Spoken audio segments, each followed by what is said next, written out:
What's up with the social media world? So, I wanted to come on here real quick, say a few things, and just more or less break down how I've been feeling about everything with being a content creator. Before I even go into that, shout out to Jay Williams, Let's Live Life YouTube channel.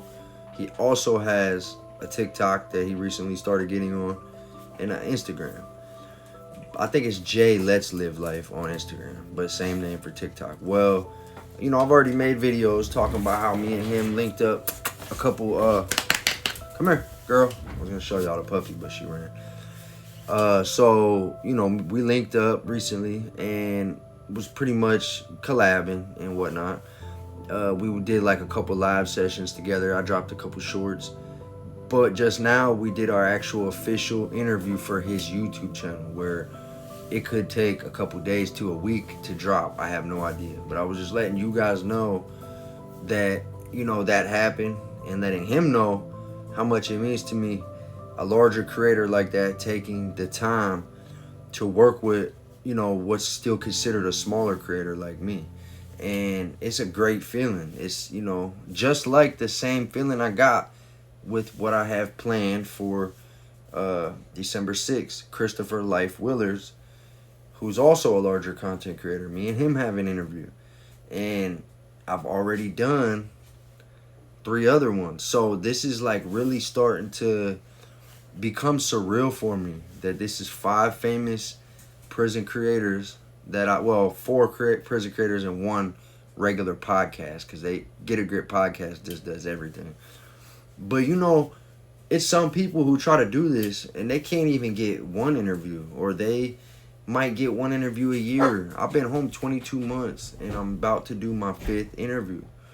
And I'm not saying this to brag or boast, but it just feels really good. Like we're blessed and grateful, and we are actually making things happen.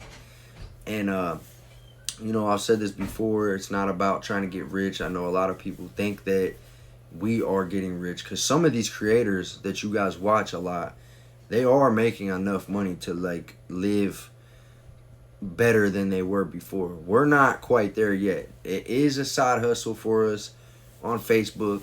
We make enough money to feel like it's a another paycheck, whatever. But like it's not what you guys might think. Now YouTube completely different. That place they pay good. TikTok, I got paused in the creator rewards program. Facebook, it is what it is. But if you know, you know. Each platform runs differently. Now, the other thing I wanted to talk about is that lately I haven't really been motivated to post. I haven't been motivated to go live. And I'm not trying to let y'all down. I feel like I'm actually being like a shitty content creator. I can hear the trolls already. You are being a shitty content creator. Well, sorry. I'm trying, all right? And it's like life is just catching up. I literally haven't even been making the videos from my fucking. I've showed this how many times. I got so many things written down in this that I need to sit down, pick one of these tomorrow, and start doing these videos. I don't know why. It's like there's not enough time in the day. I got things in my gallery that are prepared to make videos, green screen, okay, I saved these news articles. I'm gonna do a green screen. I'm gonna talk about it. But then I'll see something else and be like, yeah, I'm gonna do that one too. So I'll grab it, save it to the gallery. Next day comes, I forget, never even do it, and they just accumulate. So I don't know if people could relate. I know my homie Kezo Costos told me that he struggles with being motivated. Shout out to him. I shouted him out in my interview. Finally, Free JB, who's my homie Justin Bradley I grew up with. I shouted him out in my interview because they could relate to what I was just saying. Damn, I actually just thought of somebody else that I forgot to shout out that I wanted to. But I shouted them out in my last interview, Renegade, the Renegade. I did shout him out in my interview with Get a Grip Podcast. These are other creators that I'm, cool with online. I'm trying not to have any more drama and beef like I have in the past. I'm trying to just keep it on a positive note. I mean, if it comes, it comes. Whatever happens, happens. I'll just deal with it as it comes. But I'm not trying to go out of my way. That's what I'm saying, to like look for shit. I'm trying to be more positive, especially with all this stuff going on in the world right now. It feels weird.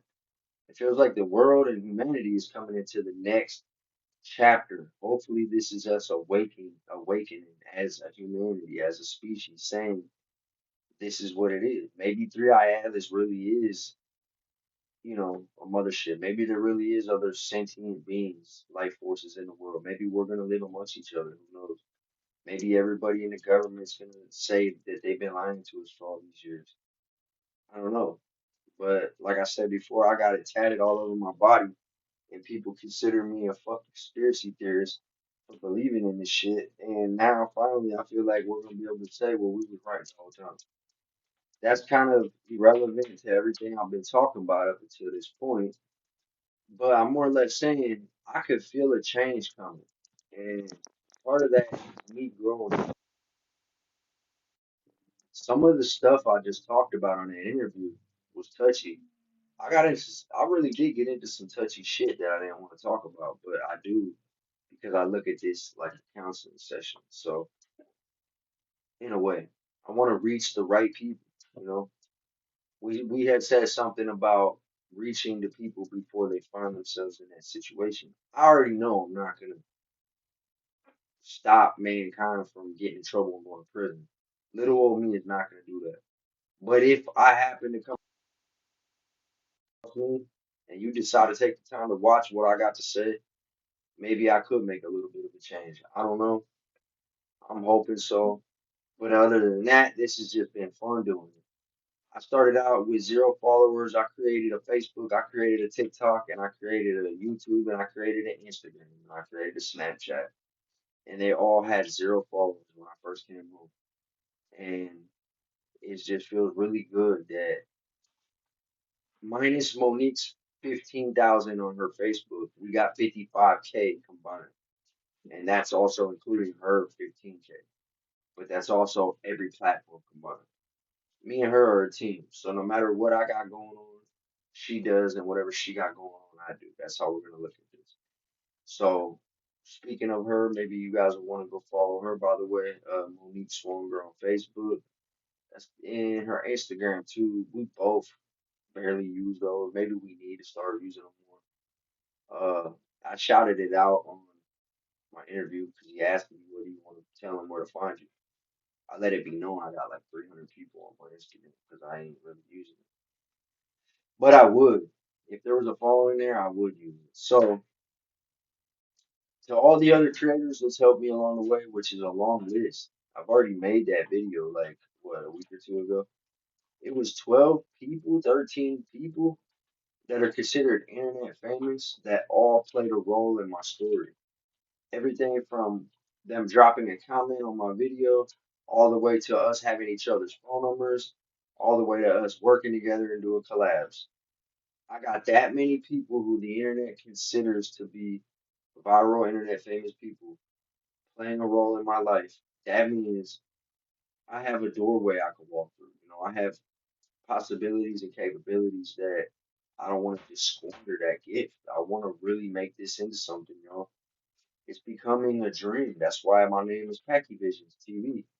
The TV signifying a podcast. The visions meaning that I'll have a vision one day that I'm going to change the trajectory of me and my family's life by becoming what's considered a famous prison, life after prison content creator. Because I don't glorify, I don't glamorize, I never want no one thinking this shit's cool. It's not. Just know that's not the goal. But I want you to know if you decide to be a gang member, if you decide to get into a bunch of shit and find yourself in prison, if you think it's cool to do this and do that, this is what the fuck you're gonna go through. And I got real vulnerable in my interview, and I'm very vulnerable every day when I wake up, walking around looking like this. There's people who I don't even think they want to interact with me in the chat because my fucking mugshot, I mean, my profile pic is a mugshot of me with fucking face tattoos. Think about that. There's people, I feel like they judge me online.